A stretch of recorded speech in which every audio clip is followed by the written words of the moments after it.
One thing I want to say before we get started with our speakers is that most of you that know me know that we don't apologize for enforcing the law. We arrest people, we're proactive, we make a lot of cases, we arrest a lot of people passing through from other areas, and I publicize it and don't try to hide it.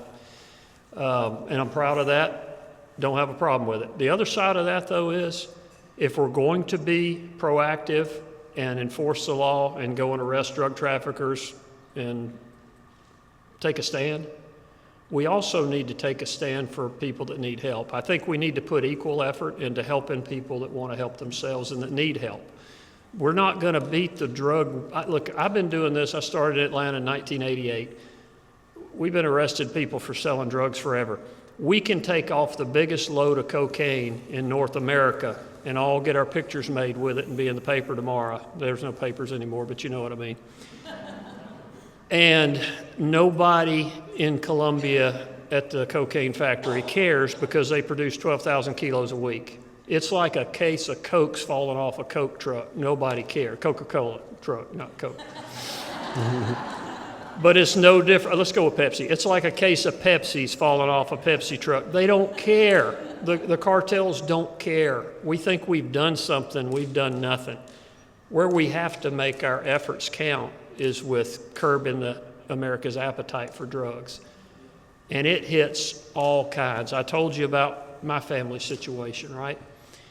Well, these speakers that are coming up, 2 of them are extremely old and friends of mine, and the other one's relatively young. But in my past life as a Fed, I worked with both Mike Reese and I worked with Frank Langdon. Frank was an FBI agent in Gadsden, and Mike was with ABC Board. And I couldn't tell you where I met them. I probably couldn't even tell you the decade it was. It doesn't matter because I've known them for so long. And both of these people have a phenomenal passion for helping people.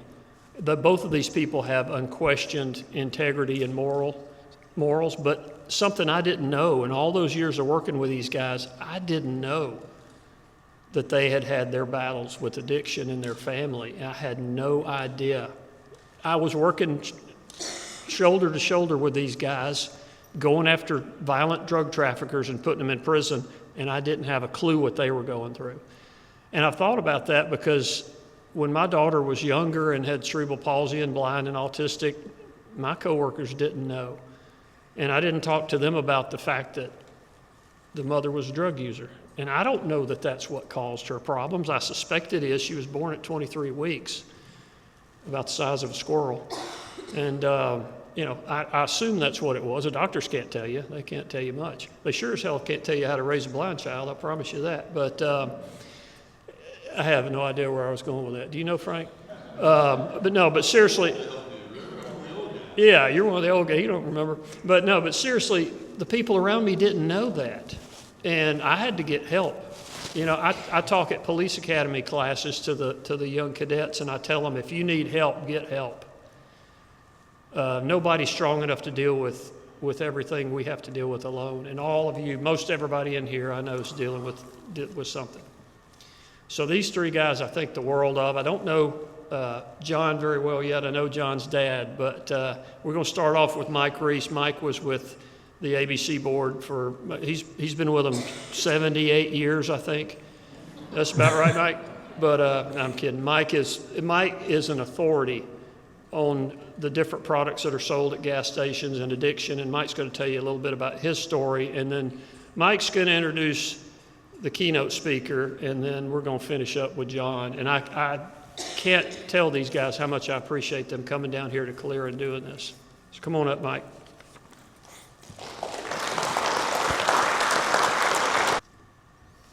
Good evening. We are old, but we're blessed.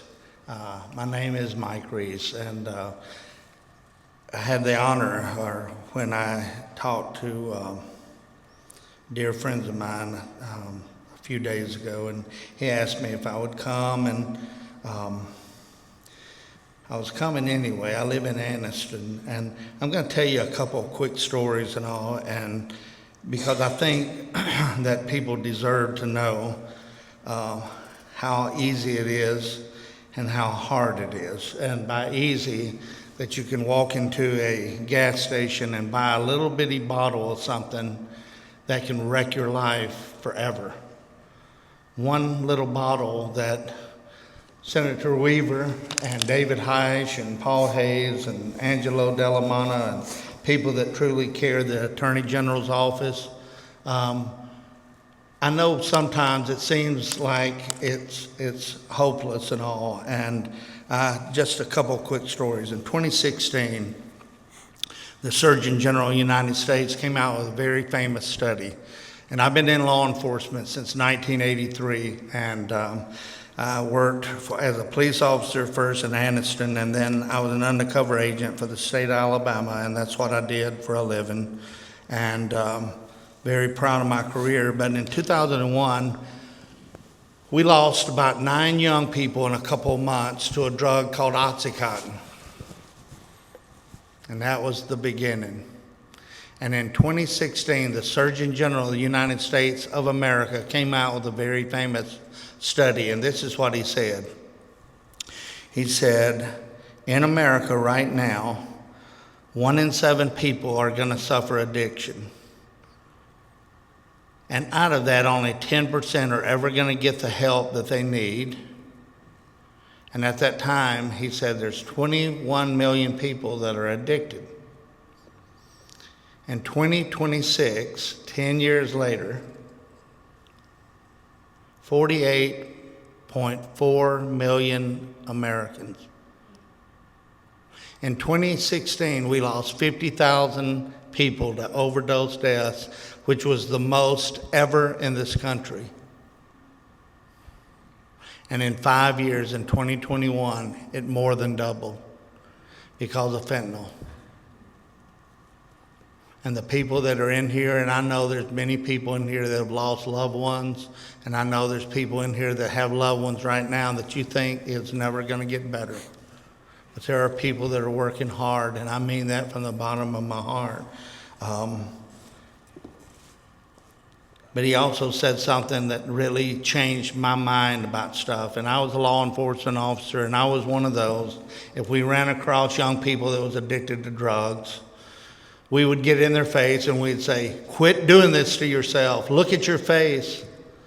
Meth, sores all over their face, and all. I could, stop doing this, please. And like my magic words would just make them quit automatically. But in 2016, when the Surgeon General said, we know now that addiction is a disease, and we have to treat people with dignity and with courage, and we have to let them know that they're not alone, because everybody that uses drugs are not scum, y'all, right? You have a 14-year-old girl that goes to a party and slips something in her drink that could change her life forever and ever, and that happens. Or you have a young police officer that gets hurt on the job and he goes to a doctor and he gets addicted to opiates. He didn't intend to get addicted, right? But he also said this, and this is one of the big things, I think. He said, we know now the truth is that it is genetics. 50% of people that become addicted to something have a family member that carries a gene, and he said use it as a tool. So when I'm in schools talking to kids, this is what I tell them. If you have a mother, father, grandmother, grandfather that is an alcoholic or a drug addict, does that mean you're going to be an alcoholic? No, it doesn't, because to be an alcoholic, you have to use drugs, or you have to drink alcohol to be a drug addict. You get where I'm coming from, right? I said, but use it as a tool. If you already have it, please know that you're 50% more likely if you do start drinking, or you go to a convenience store and you buy a little $15 bottle, and the fight is far from over. We've got a lot of work to do because it's never going to stop, ever. when I tell you that one of the most telling statistics is this. I told you that in 2021 we lost 111,804 people. Okay, and it was pretty hopeless. And then we started educating, and we started providing Narcan. We started closing the borders and the stuff coming in, and it was a group effort. Rehab centers got on fire, and I am proud to tell you this, that last year, about 71,809 people died from opiate overdoses. And if you look from 100, and the big number was 122,000, and it fell to 71,000. But is the work done? No, because people that are addicted to opiates are still addicted to opiates, and they're being kept alive with Narcan and other drugs. And people tell me all the time, I don't want my kid on Suboxone because Suboxone is just an opiate and all. And I said, you will do whatever you have to do to keep your kid alive, because there is nothing you can do for a kid that is in a box in the ground. As long as they're alive, you can give them hope, because that's what we all have to have, right? Right. So then the last story I'm going to tell you is there was a young man that read in the Anniston Star. They ran an article, and it said, hey, we're going to... we got 50 dogs that we're going to put to sleep by next Friday if they're not adopted. So this young man ran in, and he grabbed his mother up, and they ran down to this shelter, a kill shelter. And anyway, they walked in the thing, and there was like 20 cages lined up, and all the little dogs were all shampooed, and they all looked great. And he walked in, and they walked down through there, and then he told the girl, and he goes, well, there's only about 20 dogs in here. And she said, well, the rest of them are outside, but you don't want one of them. And he said, what do you mean? They said, well, those are the undesirables. And the mother told me, said, he just pushed right past her and went right outside. And he walked down the cages, and they were out there in pens that didn't have tops on them, and some of them had mange, and some of them, and the smell was unbelievable and all. They walked down to the very end, and the second one from the end he got to, and he stopped and he looked. And then he looked at the end one, and the end one was turned away from him in a corner looking away. And he just kept watching that dog, and he finally told the woman, he said, that's my dog right there. They got the dog. They had to ride home with the windows all down because the smell was so bad. Took and gave her 2 baths and gave her about 14 names before they finally settled on Iggy. And then that kid brought that dog back to life by showing her love and compassion, because this dog had been beaten and was terrified of everybody. And I'm going to tell you what was amazing about this dog. That boy was pretty much alone too, and what he did is he taught that dog how to sleep in the bed like a person, under the cover, head on a pillow. Honest to God. So the boy was addicted to heroin, and the parents fought valiantly the last 2 years of his life to save his life. And the boy fought valiantly too. He went to rehab, and he went to treatment, and he went to outpatient, and he did all that kind of stuff. And he finally got a little job, and he was so excited to get it. And he would go to work, and he would get off at 10:30 at night, around 10:30, and it was a short drive back to his house. And then when the mom and dad would never go to bed and go to sleep until that car pulled up. And y'all are going to understand this in a minute, why it matters. But they would never go to sleep because the father didn't know if he was going to have to go out running the roads trying to find his son in a house where he's getting heroin, right? But every single night they would take Iggy to bed with them, and she would get between the mom and dad and lay there, head on the pillow. And then it was like the dog had a wristwatch. At 10:15, that dog would get up and go sit on the end of the bed, looking at the door. And then when the little boy's car drove up, puttered up because it was a piece of crap car, that dog would dive off the bed and meet her master at the back door. And go downstairs and go to bed with him. And then he died. And then for 3 months after that boy died, that dog went to bed every night, and at about 10:15, that dog would get up and sit on the end of that bed waiting for the master to come home. And what I tell kids is this: if a dog can love you that much, how much do you think your parents love you? How much do you think the people in your life that want you to have a better life than they had? Last Saturday was exactly 5 years that Iggy's master died on a beautiful Sunday morning. I will never be the same person, and my wife won't either. He was a better person than me, and he loved animals and he loved people, but he became addicted not because of drugs. My son, like my father, and both my grandfathers on both sides of my family were alcoholics.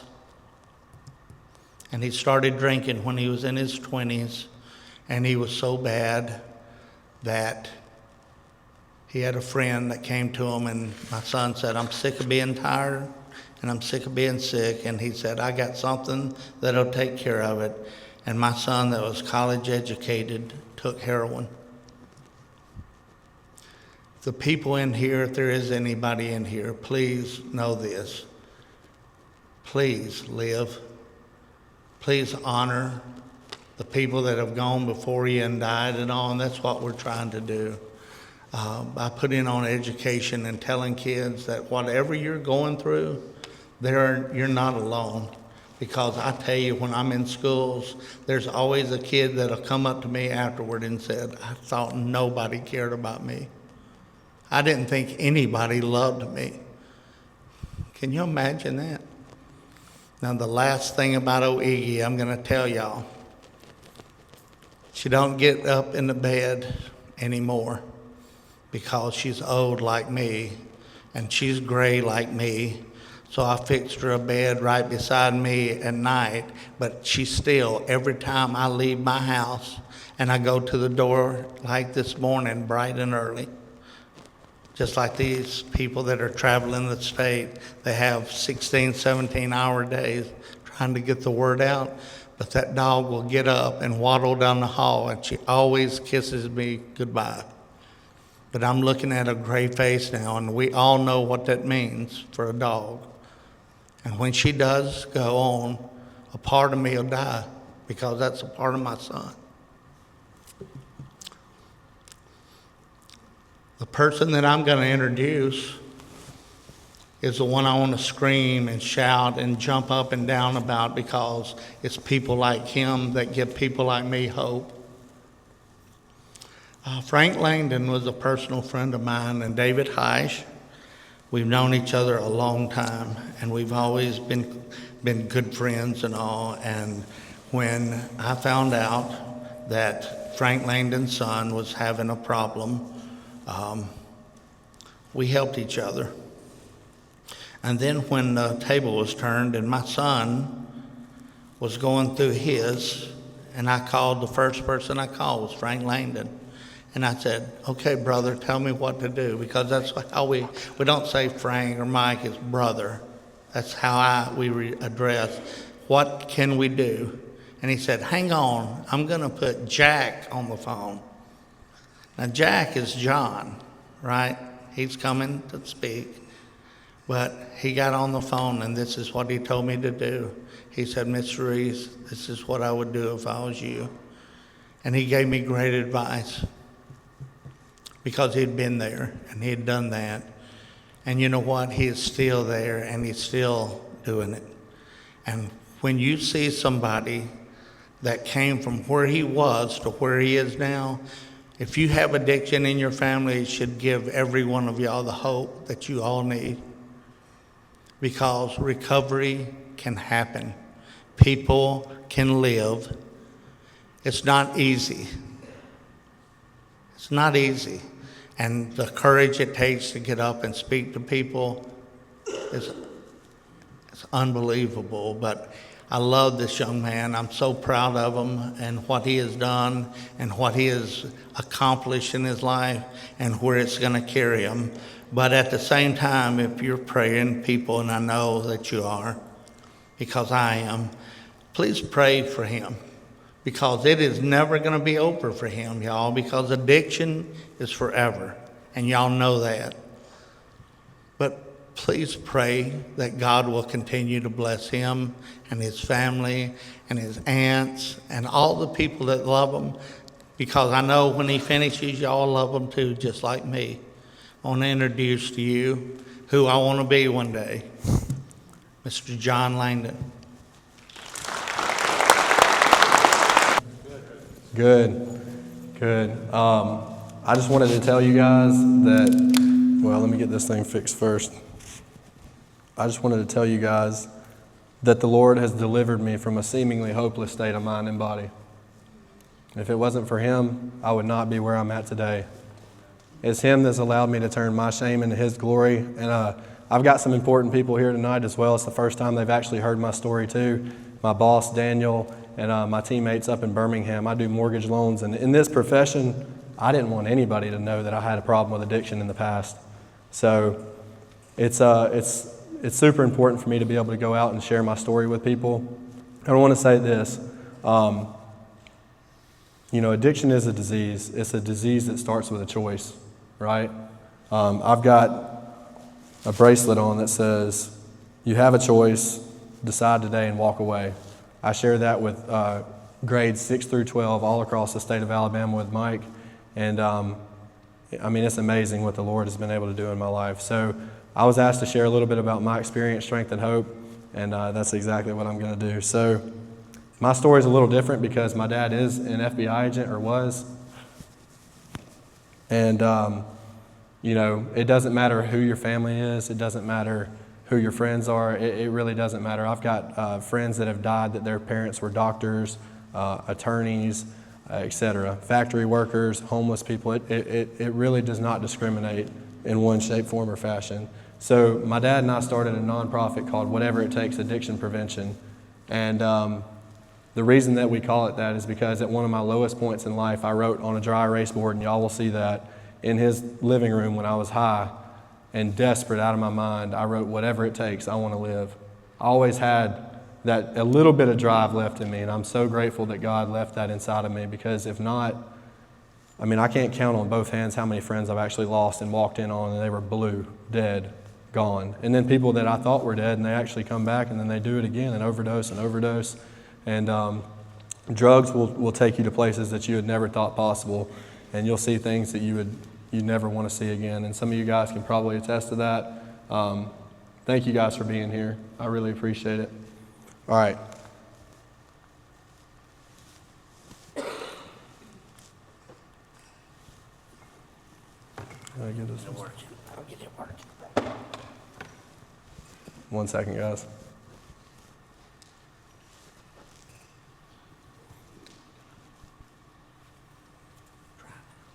All right. Might need your help. Oh, there we go. Okay. All right. So, like I said, doesn't matter who you are, and it starts early. So I'm going to kind of share just about what it was like, what happened, and what it's like now. So my dad was an FBI agent for 28 years. My mom was the head over community corrections. So both parents in law enforcement. I had an amazing life growing up, but at the age of 9 years old, my parents ended up getting a divorce. And so a lot of my story has to deal with emotions, the way that I felt. I wanted to run from it because I didn't want to feel like that. So it started at 9 years old. My parents told me that they were getting a divorce, and that was the first time that I ever felt completely powerless over a situation. They were not good for each other. It didn't work out, and it was nothing that my dad did, nothing that my mom did. I didn't blame them, but I felt completely powerless over the situation. I can remember having a nervous breakdown at 9 years old, trying to kick the windows out of the car at the park and coming back home, and it was a whole mess. And so from then on, I'd always tried to run from my feelings. And the first thing that I ran to was food. That was my first addiction. I just didn't know it.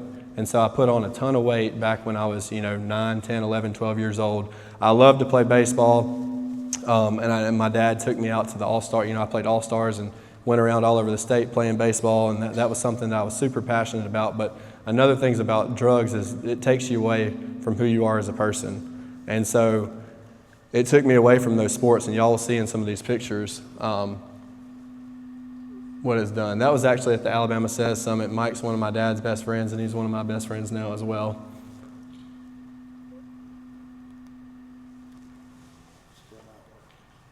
Yep, I'll just click from here. I'm going to just change it for you.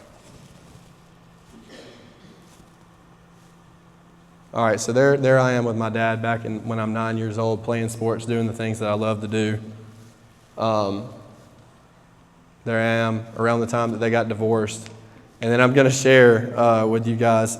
So after they got divorced and I started to put on a lot of weight and go into middle school, around 6th or 7th grade, I had a neighbor that lived right down the road. Her name was Megan Turner, and her mom had cancer.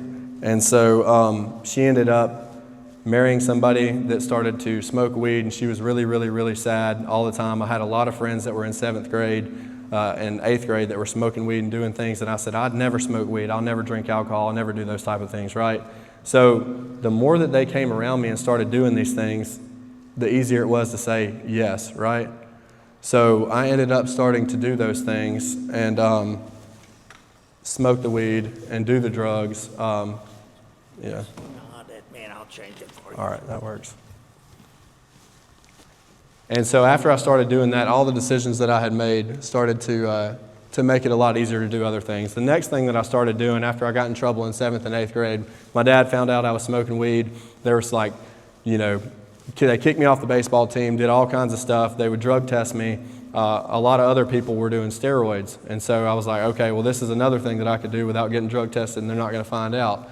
So there I am in 8th grade after I just got kicked off the baseball team and resorted to another thing to make me not feel like myself, which was steroids. I jumped into that head first, started doing it, and I felt like I was cool, getting some results.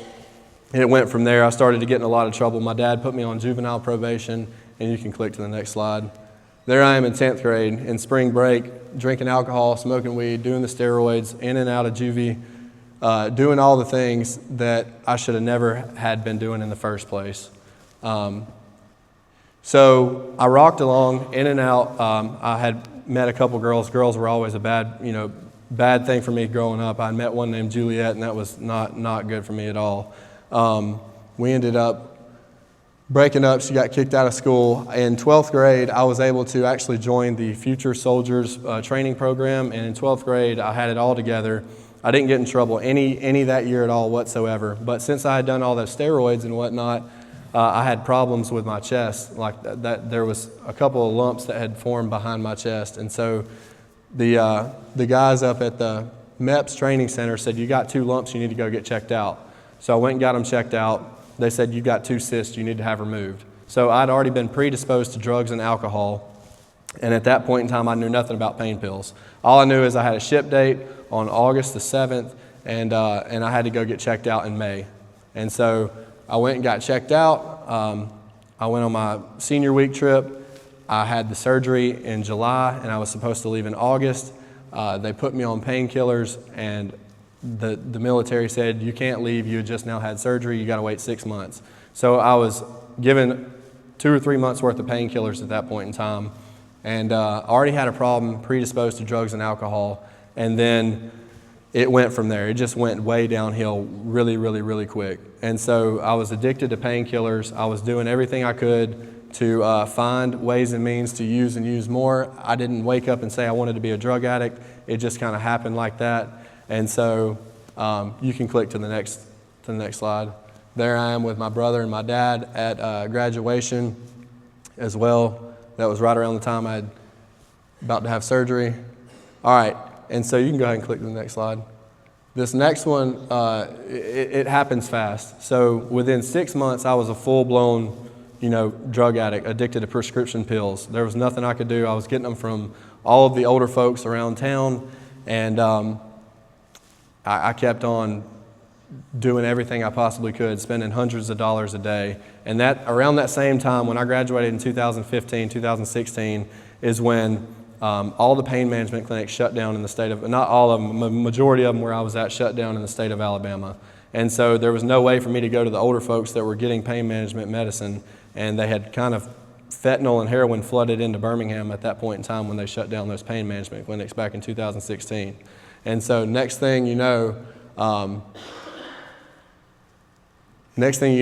there's all kinds of studies coming out about how many people have been addicted, and Mike shared a little bit about that, how many people died. Back in 2016, it was close to 50,000. That was right when fentanyl had come into play. And I want to share with you guys where I was at. In less than 1.5 years, my dad had to end up getting a warrant issued for my arrest and getting me thrown in jail. It was tough love. I didn't know, I mean, he knew that I was on the brink of death at that point in time. I'd already started doing, from going from painkillers to not being able to get any of that to heroin. And when I got around the heroin, there was people that were doing meth. And I was always the person that was saying zero meth. I would never touch meth. That's disgusting. I'll never do heroin. You don't know what you're getting. And even when I was doing prescription painkillers, I would say, well, at least I know I'm getting 30 milligrams of oxycodone. So I got sick enough and desperate enough one day to end up trying the heroin out. And, then after I'd said yes to the heroin, then came the meth. And on and on. So that is me within 1.5 years of graduating high school. In jail, in a SAT program for 6 months. My dad said, so I thought I was going to get special treatment because my dad was an FBI agent. That was not the case. I had 0 phone calls. I had 0 commissary. I had 0 anything. I couldn't talk to anybody except for handwritten letters. That was it. And so I was in there, and, I really had a piss poor attitude at that point in time because I had just got locked up and I, was coming off. But I'll tell you guys this, it's a little bit gruesome, but it's real and raw as well. If you've ever seen scary movies of people bending around backwards and doing all kinds of stuff because of contortions and stuff like that, that's what I look like on that jail cot coming off of meth and fentanyl. It is one of the worst things that you can possibly ever imagine coming off of is withdrawing from that type of stuff. And so I did it to myself over and over and over again because the disease of addiction is cunning, baffling, and powerful. And no matter what, I told David before this started, I don't know why some people make it and some people don't. I really don't. I mean, there's the statistics show that, there's 2% of people that actually make it out after they've started doing meth and live a lifelong of sobriety. And the only way I've been able to do it so far is having to be spiritually fit. And I'll share, I'm in the mess right now, and I'll get to the solution here in just a little bit. So my dad had me thrown in jail. I was in and out of rehabs, halfway houses, all the rest. And that's another picture that, had taken a snip of me at one point in time. And that's meth leaching out of my face. I mean, that is completely terrible. Like, I don't know how it happens fast, and it got that bad super, super quick. But I will say this, though. After years and years of having to go through that misery and that pain, seeing friends die, pass away, my dad having to walk into different houses and try to almost hit me with Narcan or see if I'm even still breathing, check my pulse just to see if I'm alive, me telling him, hey, I'm headed to your house on Christmas morning, and then not showing up.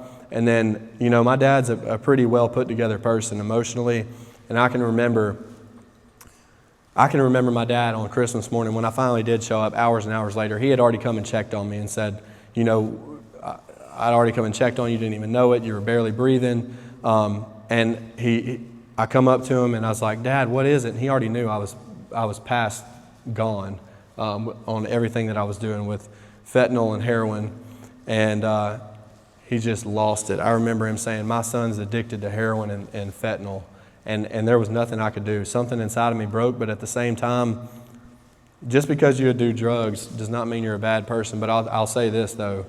Drugs steal your soul away. There was no soul left inside of me at that point in time. They literally stole my soul at that point in time. I had a little bit of hope left on. My dad had a little bit of hope. Everybody else had already pretty much told me they couldn't deal with me anymore at all whatsoever. They didn't want to be around me. They didn't want to give me any more chances. I'd already taken so many times and taken again and again, and it just wasn't getting any better. And so finally, at this point in time, I was sick and tired of being sick and tired. I was about 142 pounds. I weigh 200 pounds now, by the way. About 142 pounds. And I finally said, all right, enough is enough. And my dad still had those charges hanging over my head. So he got with the judge, and they sent me down to, they said, all right, well, it's either prison or Dothan, Alabama. So I said, all right, send me to Dothan, Alabama. This is the last straw, the straw that broke the camel's back. This is it. And so the Lord had always been there for me throughout my entire journey, right? Anytime, I mean, I had almost died several times, but every time that I looked around, He was there. Shortly before I went down to Dothan, Alabama, I got stabbed twice in my stomach at the wrong place at the wrong time, taken up for the wrong person. And that's really what prompted all of this as well. Is as soon as I was getting stabbed in that house, I heard the sirens of the ambulance. And the guy that was stabbing me stopped, in the middle of stabbing me. And I was jumping back. He was going again. Sirens come. Boom, there was the Lord. There's no way that it wasn't. He takes off running out. And so that was the start of everything kind of coming to an end and me changing. They ended up sending me down to Dothan, Alabama, and it was a time for a fresh start, right? So I get down here. I had fixed rims at car dealerships and done a few other odd and end jobs. Tried to go to school for nursing. Nothing ever would stick because I would keep going back to the drugs and alcohol. And so I went down to Dothan. I got enrolled in a halfway house down there called the Herring House. It was 4 hours away from everybody that I knew up here, people, places, and things. And I was able to meet my sponsor, who is now still my sponsor, Jeff. He's a psychology professor. He's written books on how to reactivate the addicted brain. That's the last picture that I've got of me and my dad of where I was lifeless, pretty much. I had no life inside of me whatsoever. That was just soulless behind those eyes. And I'm going to show you a picture right after this of me and my sponsor about a year and a half after that, if you want to go ahead and click to it. So that's full of life. I've got the color back in my skin, and there's my sponsor. And so I don't know if you guys are, I don't know how many of you guys work a program or what you guys do for your program, but that's really the only way that I can do what I do now today is I have to continue to be spiritually fit. So if you got a sponsor that's a psychology professor and written books on this stuff, I mean, it couldn't have been worked out any other possible way. So I'm going to share with you guys the same thing that I've done every single day since I've got sober, and how I stay spiritually fit. It's about a 5-minute prayer, if that's okay with you guys. So first thing that I do when I wake up in the morning, and this is the only thing that's kept me sober because I fell off, relapsed several times, but ever since I started doing this and put this into place, my recovery has been rock solid. And I have to, out of self, into God, into service. And this is the first thing I do. If I'm not disciplined in anything throughout the day, which I'm a very undisciplined person, and I'm an ADHD XYZ. So anyway, I do say this prayer. So I start off with this. I'll say, selfishness, self-centeredness, that we think is the root of our troubles, driven by 100 forms of fear, self-delusion, self-seeking, and self-pity. But we step on the toes of our fellows and they retaliate, seemingly without provocation. But we invariably find that sometime in the past we've made decisions based on self, which later placed us in position to be hurt. And then I'll say, good morning, God. I'm an alcoholic and an addict. My life is unmanageable and I'm asking for your help to recover one day at a time. And I'll say, please help me not to find fault, judge, or criticize in the way things are today. And then I'll say the third step prayer. I'll say, God, I offer myself to thee to build with me and to do with me as thou wilt. Relieve me of the bondage of self so that I may better do thy will. Take away my difficulties so that victory over them may bear witness to those I would help of thy power, thy love, and thy way of life. May I do thy will always. And then I'll say, so if any of you guys know anything about the 12-step program, it is monumental. Like it really drastically changed my life. So I'll go from that third step prayer. And I'll say part of the fourth step is anger, fear, resentment, sexual misconduct. There's several things that you can hit on in that. So I'll say the anger prayer. This was our course. We realized that the people who wronged us were perhaps spiritually sick. Though we did not like their symptoms and the way these disturbed us, they like ourselves were sick too. We asked God to help us show them the same tolerance, patience, and pity that we would cheerfully grant a sick friend. When a person offended, we said to ourselves, this is a sick man. How can I be helpful to him? God saved me from being angry. Then I'll hit the fear part, and I'll say, and I said this right back there before I came up here, because it doesn't matter if I'm talking in front of 900 people or 50 people. It really doesn't matter. I always have that anxiety. I'll say, all men of faith have courage. They trust their God. We never apologize for God. Instead, we let him demonstrate through us what he can do. We ask him to remove our fear and direct our attention to what he would have us be. And then, so that's covered, anger, fear. I'm putting my spiritual armor on every single day. And then I'll say the sexual misconduct prayer. I have impure thoughts. I'm not perfect sometimes. So I'll say we subjected each relation to this test. Was it selfish or not? We ask God to mold our ideals and help us to live up to them. Remember always that our sex powers were God-given and therefore good, neither to be used lightly or selfishly, nor to be despised and loathed. The meditation, we ask God what we should do about each specific matter. The right answer will come if we want it. We earnestly pray for the right ideals, for guidance in each questionable situation, for sanity and strength to do the right thing, no matter what the personal consequences may be. So then I'm shielded even more. And so then I will go along and I'll say a little bit of a resentment prayer. And I'll go to my 7th-step prayer and I'll say, my Creator, I'm now willing that you should have all of me, good and bad. I pray that you now remove from me every single defect of character which stands in the way of my usefulness to you, my fellows. Grant me strength as I go out from here to do your bidding.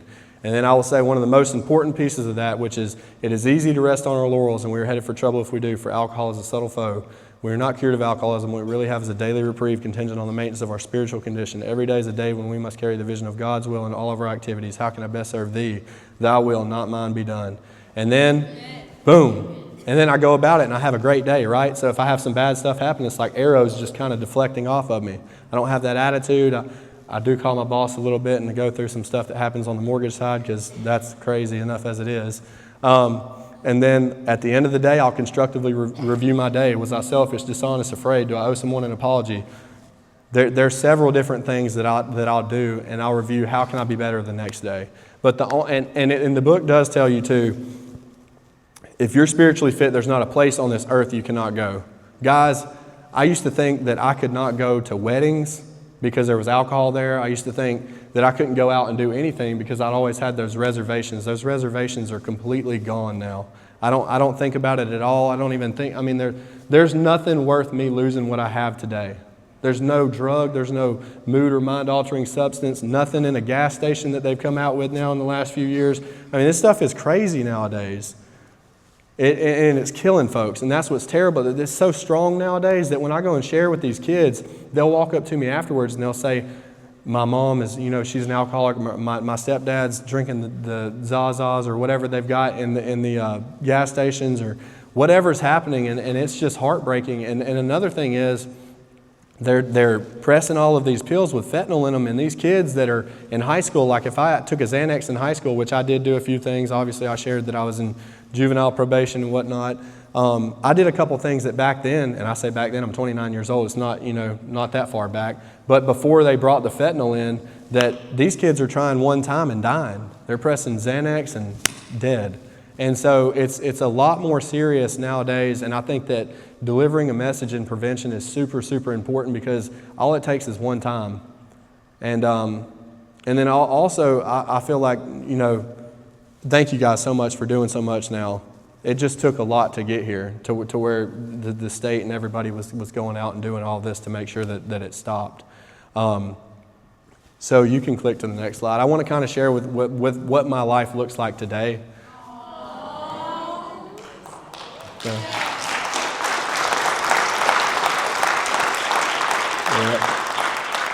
I never thought that I would be where I'm at today.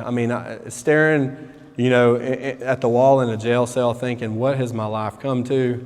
And then continuing to do that, or being in a house full of people that are doing methamphetamine and turning blue right next to you from doing fentanyl. It's a hopeless, desperate place to be. And now I have my amazing fiance who has not had any problems with drugs or alcohol and ever, which is amazing because I was really toxic when it came to women up until this point in time. I'm 29, she's 37. Maybe that has something to do with it. But and then I've got Olivia, the one in the middle right there. She's my 4-year-old. She came from a different relationship, a past relationship. I've got her back in my life now. Right when she was born, I was still kind of going through it. And I have to keep at it every single day. Meetings, I say if it's got an A behind it, I'm there. NA, AA, CMA, it don't matter, I'm there. And then Celebrate Recovery, I have to give this thing away to be able to keep it, right? You guys know it. This is the only way that I can do it. And so I do that in various forms. And one way is, and I share a lot with my dad. My dad comes up and he shares some of what what my addiction did to him, to the kids, and they get a firsthand glimpse at how bad it actually is. Because it's terrible. I'm tired of seeing parents losing their kids losing their parents, brothers losing their sisters. It happens every single day. And like Mike was sharing earlier, 111,000 people in 1 year, that's like, an American airline plane crashing down every single day, once a day. 300 and something people dying every single day due to drug addiction. And there's got to be a way that we can come together and help prevent some of this, more than it has been. You can click to the next slide. Just click through. That's my daughters, Nora Lee and Olivia, and then her daughter was on the last one. Her daughter's name's Olivia as well. You can go to the next one. All right, so there's one of my best friends in AA. We go and speak at like ACOM, the Alabama College of Osteopathic Medicine, and share our stories all in Houston County. You can click to the next one. There's my dad. So God did for me what I couldn't do for myself. I had a terrible relationship with my dad. By the time that I was done, I thought that there was no way that I could mend this relationship whatsoever. And I also put my stepmother through hell. I did. Heather, I really appreciate you for being there for me and coming and supporting me as well.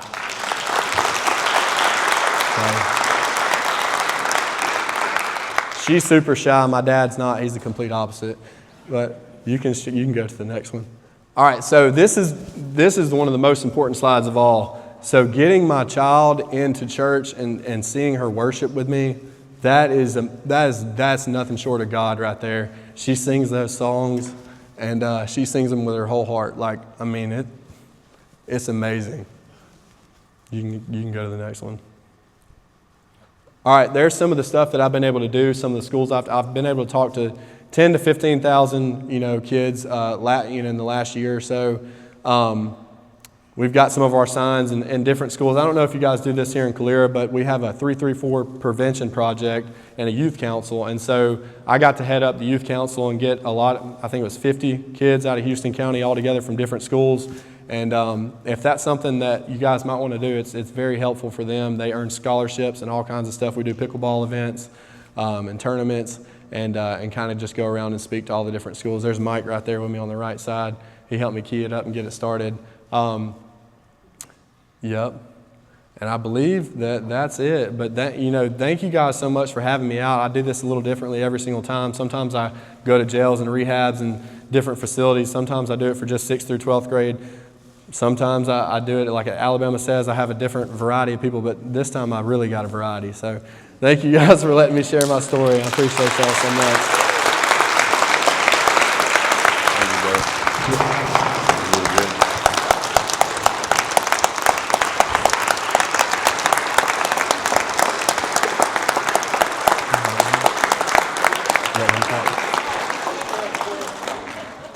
I speak at these schools. I'm emotional tonight. I got my wife here, my sister, my cousin, my good friends for decades. So when I talk to the 6th and 12th graders, I talk about what a devastating effect it has on families. Not only the mom and the dad, everybody, everyone in the family, all their friends.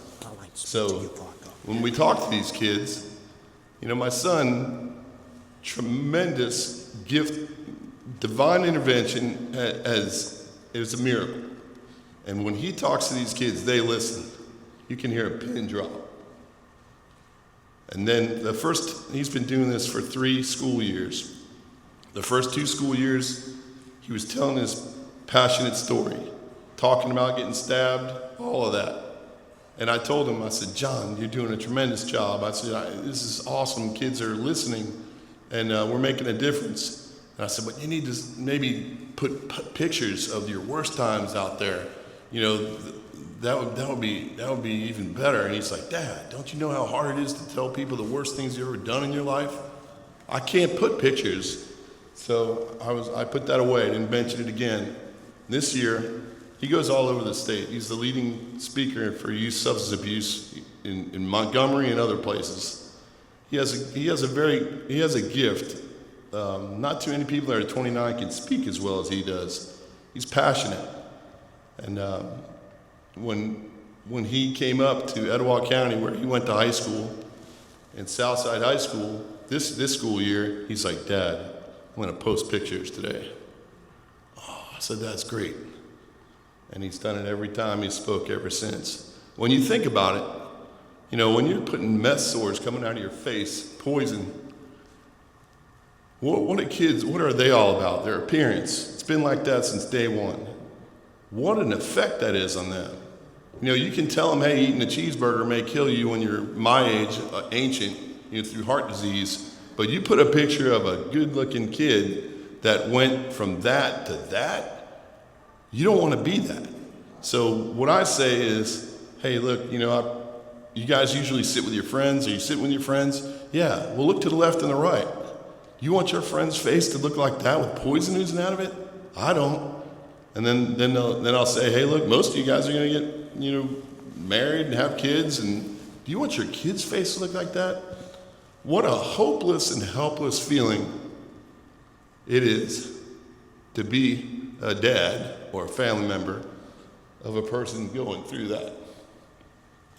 I mean, for 28 years I ran a violent crime task force at Safe Streets and Gangs, negotiator, did a lot of things.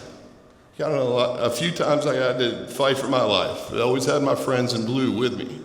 He had to fight for his life every day during his addiction. He knew that, you know, hey, if I use, I could die. But he also was tricked by the drugs, and his body would say, but I need it. I'm gonna die if I don't get it. So he would go and he would use. And he would use in some god-awful places. Like, you know, I saved other people. I can't even save my own son, right? It was awful. He's in places getting stabbed. I didn't know he was there.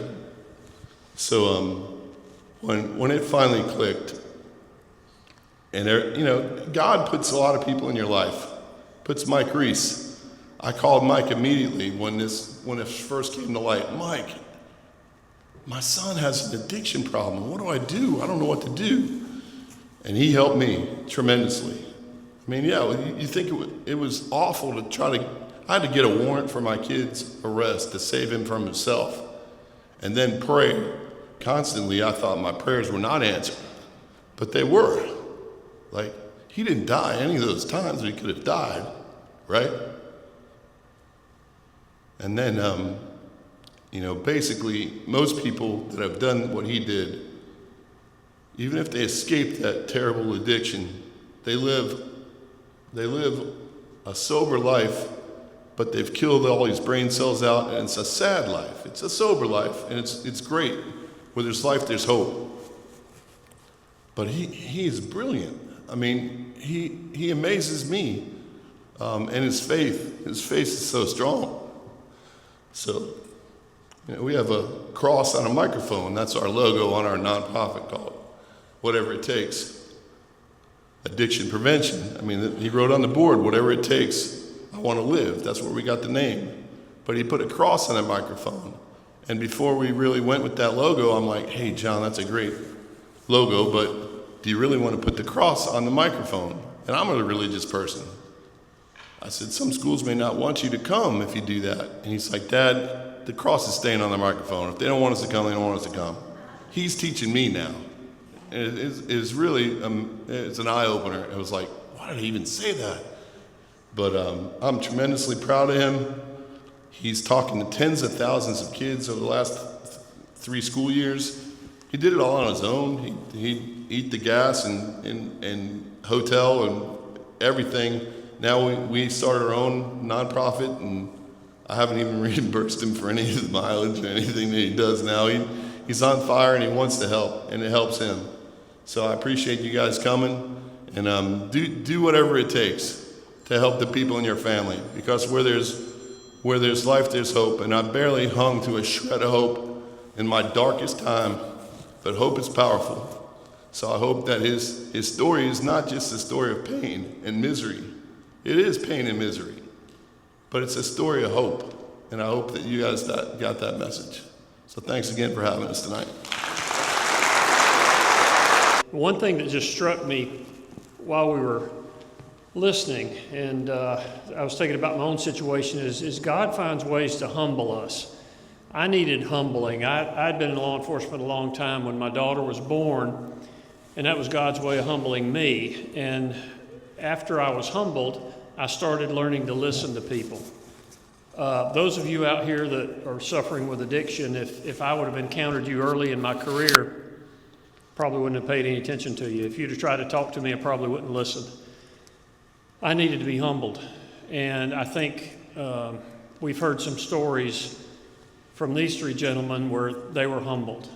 And it's a hard lesson.